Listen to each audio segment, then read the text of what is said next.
à présent, 5e candidate. Il s'agit de Anna McCann. Welcome, bienvenue.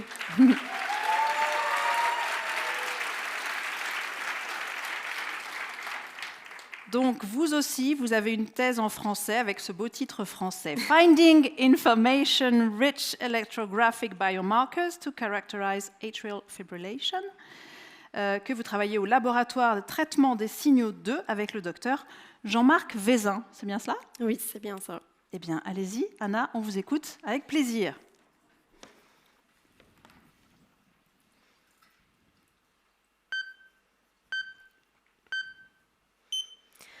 Un cœur qui se met à battre la chamade, oui, c'est le symptôme éphémère du trac que j'ai en ce moment.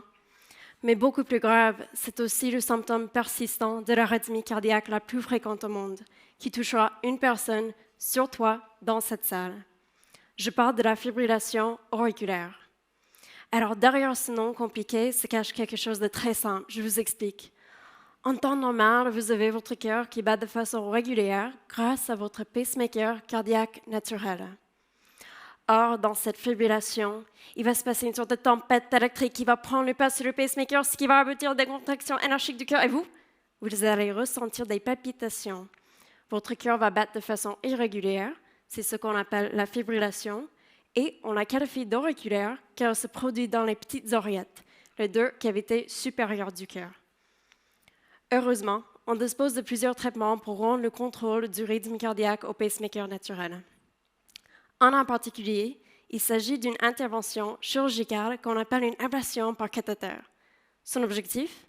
Détruire les cellules cardiaques qui causent la tempête électrique responsable de l'arythmie.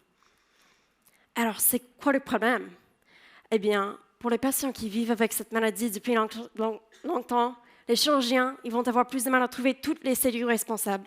Et dans ces cas-là, le taux de réussite n'est que d'1 sur 2. Voilà donc la question principale de ma thèse. Peut-on prédire chez quel patient cette intervention va mettre fin à l'arythmie ou, au contraire, elle sera inutile?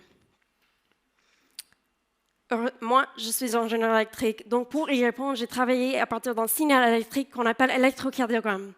Alors, vous avez sûrement déjà vu ce genre de signaux.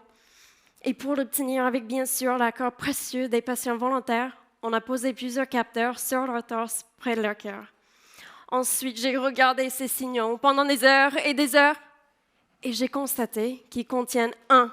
Des données spatiales et 2. Des données temporelles. Avec cette interprétation des données à la fois spatiales et temporelles, je me suis mise à coder pour travailler, et voilà ce qui est ressorti de mes analyses. Plus des tracés possèdent une grande uniformité spatiale, c'est-à-dire qu'ils ont des caractéristiques en commun, et plus ils possèdent une grande régularité temporelle, c'est-à-dire qu'ils se répètent au cours du temps, plus grande est la probabilité que l'intervention sera réussie pour le patient. C'est en donnant cette information personnalisée au patient qu'on espère lui donner aussi le pouvoir de prendre la meilleure décision pour lui-même et ainsi d'être acteur de sa santé. Merci.